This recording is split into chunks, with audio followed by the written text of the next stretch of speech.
የኢፍጣር ፕሮግራሞች ቁጥር ከፍ ባለ መልኩ ክብረ ወሰን የሰበረበት አለ ኢትዮጵያ የጎዳና ላይ ኢፍጣር። ይሄ ኢፍጣር ያብሮን እንደተመለከታችሁት ኡስታዝ አቡበክር አህመድ ክብረ ወሰኑ ሰብረናል እያለ ነው። እንግዲህ ፉክክር ሆኖ ማለት ነው። ወናውዝ ቢላ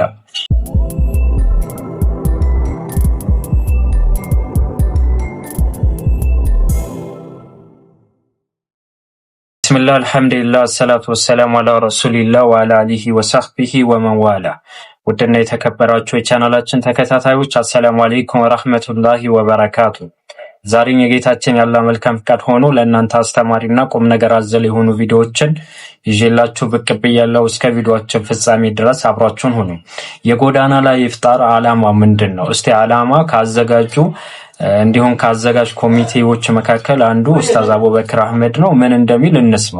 እንግዲህ ከሱ በላይ መስካሪ ማንም ስለሌለ ማለት ነው የራሱን ቪዲዮ እንስማውና ከዛ የተወሰነን ሐሳብ የምናንሸራሽር ይሆናል። ዳይ ወደሱ ቪዲዮ። በመላው ሀገር አቀፍ በውጭ ሀገራቶች ሲደረግ የነበሩትን የኢፍጣር ፕሮግራሞች ቁጥር ከፍ ባለ መልኩ ክብረ ወሰን የሰበረበት አለ ኢትዮጵያ የጎዳና ላይ ኢፍጣር። ይሄ ኢፍጣር የአብሮነታችን፣ የአንድነታችን፣ የሰላም የመከባበራችን ትልቅ ማሳያ መገለጫ ነው። ሙስሊም ማህበረሰብ የህይወት አካሉ አድርጎት እንዲኖረው መተጋገዝን፣ አብሮነትን፣ መኖርንና እንደ ማህበረሰብ ደግሞ ሰላምና ሌሎች ጋር አብሮ መኖር የጋራ እሴቱን የሚያልቅበት እንግዲህ ወንድምና እህቶች እንደተመለከታችሁት ክብረ ወሰን ሰብረናል እያለ ነው። ማን? ኡስታዝ አቡበክር አህመድ ከአዘጋጆቹ መካከል አንዱ ነው። እንግዲህ ከአዘጋጆቹ መካከል አንዱ ለፉክክር እንደሆነ ክብረ ወሰንን ለመስበር እንደሆነ በግብጽ የተያዘውን ክብረ ወሰን እኛ እንወስደዋለን ብለው ሲፎክሩ ነበር። ካቻምና አምና ምናምን ነገር አይተናል። ለአላህ ተብሎ የሚሰራ ነገር እንዴት ፉክክር ይሆናል? አንድን ነገር አንድ ሰው ሰላት የሚሰግደው እንዴ የሆነ ሰው ሱና ስለማይሰግድ እኔ ሱና ሰግጄ የሱን ክብረ ወሰን ወስዳለሁ ብላችሁ ተፎካክራችሁ ነው የምትሰግዱት? ወይም ደግሞ ሌሊት የምትሰግዱት ሌላ ሰው ሌሊት ሰላት ተነስቶ ስለማይሰግድ እኔ ልስገድ የሱን ክብረ ወሰን ለመውሰድ ብላችሁ ነው የምትሰግዱት? ወይስ ደግሞ ለነፍሳችሁ ብላችሁ ነው የምትሰግዱት? ማስፈጠር በራሱ ወደ አላህ የምትቃረቡበት አይደለ? ነብዩ አለይሂ ሰላቱ ወሰላም አንድ ሰው ያስፈጠረ ጿሚ ከሆነ ሰውየው አጅር ሳይቀነስ እሱም አስፈጣሪ የሆነን ግለሰብ ያገኛል ብለዋል። ታዲያ ማስፈጠር ትልቅ ኢባዳ ትልቅ የሆነ አጅርን የሚያስገኝ ከሆነ ፉክክር ውስጥ መግባቱ ምንድነው? ፐርፐዙ ሌላ ስለሆነ ዲቴል ገብቼ እንዲህ ነው ማለት አልፈልግም። ነገር ግን በኮካ እየተራጩ መሳኪኖችን ሳይበሉ እንዲሁም ደግሞ ምግብ የሚሰጣቸው በቤታቸው እንደፈለጉ የሚበሉ ሰዎች ሆኖ ሳለ ድሃን እናበላለን ማለት በድሃ ላይ የሚደረግ ቢዝነስ ነው። መሳኪኖችን እናስፈጥራለን ተብሎ በመሳኪኖች ላይ መሸቀል በጣም ይደብራል። ምክንያቱም መሸቀል ስላችሁ ለምሳሌ ማስታወቂያ አለ፣ ከዛ ስፖንሰር አለ፣ በጣም ማስታወቂያ እንደሚሰሩ እናውቃለን እና ቢዝነስ ተደርጎ ስለተያዘ ነው በሚያሳዝን ሁኔታ። አሁን ግን ወደ ሌላ ቪዲዮ ስንሻገር እንግዲህ በጣም በሚያሳዝን ሁኔታ ሰዎች ኢባዳቸው በአጠቃላይ በሚዲያ ላይ ማሳየት አሁን ላይ በቃ ኖርማል እየሆነ ነው። ለአላህ ተብሎ የሚሰራ ስራ በድብቅ የምንሰራው የለም። ዛሬ ላይ ወንጀልም ሆነ መልካም ነገርም ሆነ ምንም ሆነ በአደባባይ ነው። ዛሬ የሆነች ልጅ ዝሙት ትሰራለች፣ እኔ ቪዲዮ ተያያዘብኝ ብላ ትወጣለች ምናምን ነገር አላህን የደበቀላት ገበና በአደባባይ ታወጣለች። እንዲሁም መልካም ስራ ከሰራም እኔ ይህን ነገር ሰራሁኝ ብሎ ለዩልኝና ለይስሙልኝ ሚዲያ ላይ የሚያወጡ በርካታዎች ናቸው። አላህ ይጠብቀንና ነገር ግን ሰው ታምም ያለው ግን ቁጭ ብዬ ተራዊህ እየሰገድኩኝ ነው ብሎ ቀርጾ ቢያወጣ ምን ትላላችሁ? ለዛው ደግሞ የአህባሾቹ ኡስታዝ ነው ትልቅ ምናምን የሚሉት ማለት ነው። እስቲ እንመልከተው።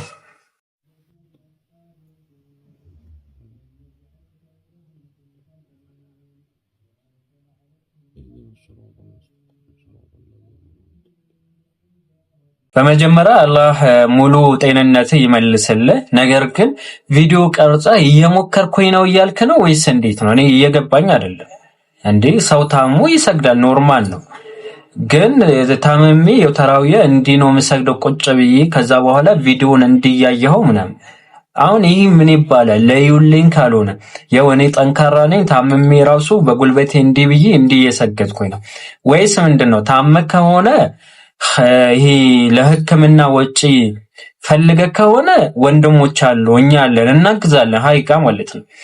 ግን ለዩልኝና ለይስሙልኝ እኔ እንዲህ ሆኜ ራሱ እንዲያረጋለው አይነት ነው ሪያክት ራሱ ማለት ነው። ይህን ነገር በጣም ነው የሚያስጠላው። ሌላው ደግሞ ሚዲያ ላይ በሚያሳዝን ሁኔታ እንግዲህ ሰው የሚያፈጥርበት ያጣ በርካታ ሰው አለ። እንግዲህ የኢትዮጵያ ኑሮ ታውቃላችሁ፣ ይብላኝ የሌለው ይቅርና ያለው ራሱ እየተንገዳገደ ነው። በቃ ይህ ፋክት ነው። ጦርነት አለ ወደ አረቦች ምናምን ነገር፣ ከዛ የነዳጅ ዋጋ እንደምታውቁት በየቀኑ እየጨመረ ነው ምናምን። ይህን ባለበት ሁኔታ ግን ይህን ቪዲዮ ሳይ ወዳጄ ነው የላከልኝ። አሁን አቦሳላ እኔና አንተ እየጾምን ነው የኔና ያንተ ህይወት አሁን ህይወት ነው አለኝ። አዎ አልሐምዱሊላህ ህይወት ነው እየኖርን ነው ከማንም የበለጠ ብዬው እየሳብኩኝ መለስኩለት። ግን ቪዲዮውን እስቲ እንመልከት። ቆይ ይሄ ፍጡር አይደለም ነው የምትለኝ? ብስኩት አለ፣ አሳምቡሳ አለ፣ ፒዛ አለ፣ አሲር አለ፣ የኩዳር ሾርባ አለ። ምን እንደምትለው አባቴ? ዛሬ እኮ ምንም አልተሰራም። እንዴት ምንድነው የምንበለው ዛሬ? እንዴት አባዬ ይሄ ሁሉ ምግብ አይደለም? ምን ሆነሽ ነው? ደክሞሽ ነው? እንግዲህ አላህ ይጨምርላችሁ ከዚህ በላይ ነገር ግን ዋይ ፐርፐዙ ምንድነው ነው? ወላይ አሁን ይሄ ይፍጣር አይደለም እያሉ ነው። ማልቀስ ይችላል ወይስ ህዝቢ ኮሜንት ላይ ነው ወላይ ለዚህ የሌለ ያሳቀኝ ወለሰ። ሁሉም በፎቶ ያው ማፈጥርበት ሽሮ ነው ብሎ ፎቶ አንስተው ወዳብ ነገር ይልካል ቢባል ነገር አለና አስቡልን ለማለት ነው። ማለቴ አስቡ ለማለት ያክል ነው። ወደ ቀጣይ ስንሻገር ደግሞ አህባሾች ራሱ በአህባሾች ቲቪ መገረም ጀምረዋል። እስቲ ምንድነው የተገረሙበት ስንል ይህን ወንድማችን ምን እንደሚለን እንስማ። ተገርሞ ነው ራሱ ቀርጾ ምናምን ነገር የለቀቀው። እንደዚህም ይቻላል እንዴ? ኧረ ላሽ! ኧረ እንደዚህም ይቻላል? ባሬን ቻናል ህዩልኝ። ወዴት እየሄድን ነው? ምን እየተደረገ ነው? ቆይ ምን እያደረጉ ነው? እስኪ ምን ልል እንደፈለኩ ገብቷችኋል? እንግዲህ የራሳቸው ወገን ነው ይህን ግለሰብ ሱፍያ ነው። ግን አህባሾች የቢዳና የሽርክ መናኸሪያ የሆነው ቲቪያቸው ላይ ስሙ አሱናም ቢሆን ግን የሽርክና የቢዳ መናኸሪያ ነው እና እዛ ቻናል ላይ እንግዲህ ሴት እንዲህ ብላ ኢንተርቪው ያደረገችላቸው ነው። ምንን መስፈር የሚባል ነገር የለም። ሀጅ ነቢ መመልከት እንግዲህ ሐዲሱን ያውቁታል በእርግጠኝነት አይንን መስፈር እንዳለብን። ግን ዛሬ ላይ ሚዲያ ላይ እንደፈለቁ ወንድ በሞላበት ወንድ አስተማሪ ባለበት ሴት ልጅ እንዲህ ያሳዝናል። ደግሞ አንዳንድ ወንድምና እህቶች እንግዲህ በቪዲዮ መውጣት አይቻልም ወንድ ልጅ ራሱ ፎቶ ምናምን የሚል ነገር የምታነሱ ወንድምና እህቶች አላችሁና ይህም በተመለከተ ሼህ ኢልያስ አህመድ አሪፍ የሆነ ማብራሪያ ሰጥቶ ስላገኘሁት የሱን ፈትዋ እንስማና ቪዲዮአችን በዚሁ እንጨርሳለን። ሀዛ ወቢላሂ ተውፊቅ ወሰለላሁ ዐላ ነቢና ሙሐመድ ወዐላ አሊሂ ወሰህቢሂ ወሰለም። ወሰላሙ አለይኩም ወራህመቱላሂ ወበረካቱ። ካሜራ እንዴት ይታያል? እንዴት ነው የሚታየው? ካሜራ ሌላ ነገር እንደሚታየው ነው የሚታየው።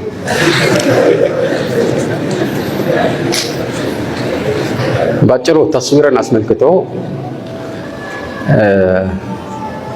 መከልከሉን የሚያሳየው ኩሉ ሙሰውሪን ፊ ናር የሚለው ሐዲስ ነው ይመስል አሸዱ الناس عذابا يوم القيامة المصورون الذين يضاهئون خلق الله የሚለውን ሐዲስ የመሰለ የተጠቀሰው እዛ ላይ والله اعلم ቅርጽ ሰጥቶ በራሱ አላህ የፈጠረውን ፍጡር አስመስሎ የሚሰራ ተስዊር በቋንቋ ደረጃ ምንድን ነው? ሐዲሱን ለምሳሌ ፎቶ ማንሳት ብሎ መፈሰር አይፈቀድም። ይቻላል እንደሱ እንዴት መልእክተኛው ዘመን ያልነበረን ነገር እንደዚህ ተፈስሯል። አታ እዚህ ውስጥ ይገባል ብትል እሺ ይሄኛው የተከለከለው ይሄኛውም ዒላው ተመሳሳይ ስለሆነ እዚህ ውስጥ ይገባል ይባል። መልእክተኛው ስለ ፎቶ አወሩ ብለህ እንዴት ትናገራለህ? በዛን ዘመን ፎቶ አልነበር። ተስዊር ምንድነው? በቋንቋ ደረጃ هو الذي يصوركم في الأرحام كيف يشاء ማለት ነው።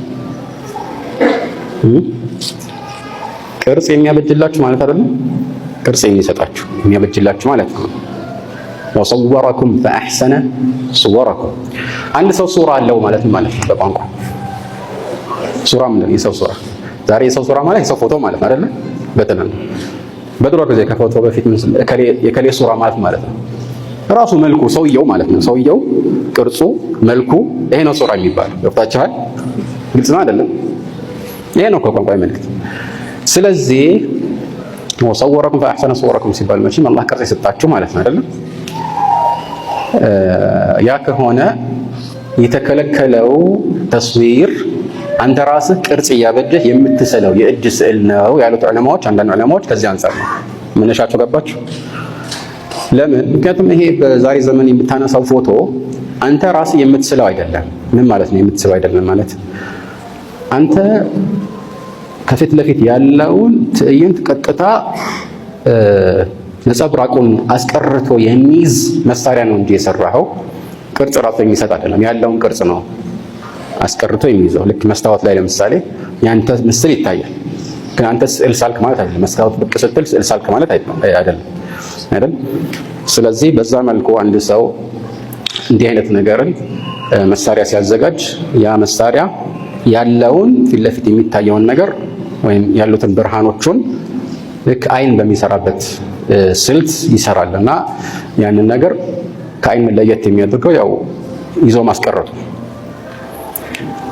የሰውየው ስራ ምንድነው? እዚህ ላይ ሰውየው ሰወራ ይባላል። አዎ በዘመናችን ቋንቋ ይባላል። ግን ዋናው ቁም ነገሩ ምንድነው?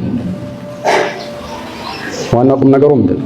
መልእክቱ ነው። የበፊቱ ሐዲስ ውስጥ ይካተታል አይካተትም እንጂ በዘመናችን ይህም ተስዊር ነው ልንል፣ አዎ ተስዊር ነው የሚባለው።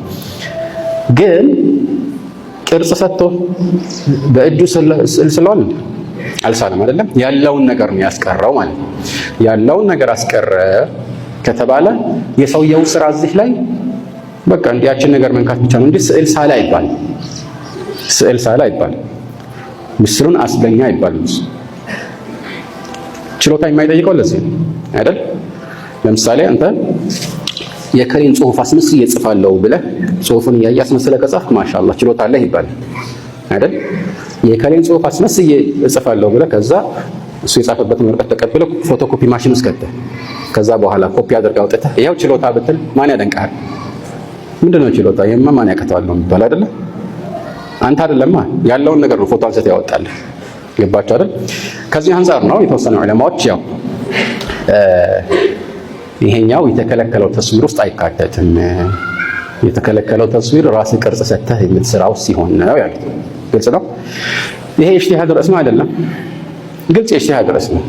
አይደለም ካለ ሙካቢር የሆነ ሰው ብቻ ምንም። አንዳንድ ሰው እንደዚህ ነው في الحقيقة በጣም يعني مع الأسف الشديد ዛሬ ተራ ሰዎች ላይ የምናወግዘው አንዳንድ መገለጫ ወይም ተገቢ ያልሆነ ስነ ምግባር የዕልም ሰዎች ጋር ተጠግቶ ታየዋለህ። الفجور في الخصوم እንዲያውም መልክተኛ ይህንን የማን መገለጫ ነው ያደረጉት? في الصحيح من حيث عبد الله بن عمرو بن العاص أربع من كنا فيه كان منافقا خالصا ومن كانت فيه خصلة منهن كانت فيه خصلة من النفاق حتى يدعها قال አራት ነገሮች የተሰባሰቡበት ሰው ጥርት ያለ ሙናፊቅ ይሆናል። ከአራቱ አንድ ያለበት ሰው ከኒፋቅ ባህሪ አንድ አለበት። ወደዛ እየተጠጋ ነው። እዚህ ላይ صحيح الحديث عبد الله بن عمرو ነህኛው ለታቢ ሁረይራ አይደለም የጠቀሱት አንድ ነገር ምንድነው? واذا خاصم فجر ሲከራከር ይባልጋል አሉ። እያወቀ ለምሳሌ ያጠፋል። ያላልከውን ወይ ይልብሃል ወይ ይዋሽብሃል። ከርዕሱ ወጥቶ ለምሳሌ ስላንተ ያልተገባ ነገር ሊያወራ ይችላል። ያኺር አይደለም። አንዱ የዚህ መገለጫ ምንድነው? አንድን ነገር እያወቁ እንዳልሰማ ማስረጃዎች እንደሌሉ ቆጥረው ልክ ሙሰለም አሁን ያልፈው። አንዳንድ ሰው የከሌ ችግር ከሱና የወጣበት ችግር ምንድነው ምናምን ስትለው እንደዚህ ያደርጋል ብሎ የሚጠቅሳቸው ነገሮች ልክ ዛሬ ምንም እንዳልሰማ ማለት ነው። ሙዕተበር የሆነ ኺላፍ መኖሩን እያወቀ ዑለማዎች ዘንድ እንዲያውም የሱ ንግግር ይበልጥ ከሐዲስ አንፃር አመዛኝ ሊሆን እንደሚችል የሚያሳይ ማስረጃዎች እንዳሉ እያወቀ እንዳልሰማ ሆኖ እንደ አዲስ መጥተው ለምሳሌ አንዱ ችግሩ ይኸው ቪዲዮ ይቀርጻል ይላል ከሱና የወጣበት ምክንያት እንደዚህ አውረደሃ ሰዕዱን ወሰዕዱን ሙጅተሚ ማ ሀከዛ ያ ሰዕዱ ትወረዱ ልኢብል እንደዚህ ነው እንዴ? ከሱና ማስወጣት ቀላል ነው? ወላሂ ቀላል አይደለም። ኢማም አሕመድ እና ያሉት ኢኽራጅ الناس من السنة شديد እና ይሄንን ልናስተውል ይገባል። ይሄንን አስመልክቶ ለምሳሌ ዑለማዎች ንግግር ስናገር አይቻልም የሚለውን አቋም እያዝረጠረጥንና እያናናቅን ነው እንዴ? አይደለም። እሱም ራሱን የቻለ አካሄድ ያለው ምንም ችግር የለበትም አይደለም። ስለዚህ ይሄ ሊታሰብ ይገባል ማለት ድሮም የነበረ ኺላፍ ነው ማለት ነው በዑለማዎች መካከል። ያው በነገራችን ላይ አንዳንዶች በዚህ ርዕስ ላይ እንዲሁም በሌሎች ርዕሶች ላይ አንዳንዴ ድሮ ፎቶ አይቻልም ብላችሁ ስንት እንትን እንዳላደርጋችሁ አሁን ደግሞ መጣችሁ በቪዲዮ ምናምን የሚላል። ምንም አሁን አንተ ለምሳሌ አይቻልም የታልክበትን ንግግር መጀመሪያ ራሱ ማስረጃ አምጣ ቢባል ማስረጃ አያመጣም። አስለን አለ ብሎ ማስበውም አይደለም። ተሳስቶ ራሱ አይደለም። እንዲህ ነው ግንዛቤው፣ እንደዚህ ነው ግንዛቤ እንደዚህ ነው። እነ ከሌ ጀማዓ እኮ ፎቶ አይቻልም ይሉ ነበር። ከዛ እንደዚህ ሆነ የሚባል ተባራሪ ወሬ ይሰማል። ስለ ትላልቅ ሰዎች ሲያወራ እንደዚህ በተባራሪ ወሬ ላይ ተመስርቶ ነው። ይሄ የዕልም ሰው አካሄድ አይደለም።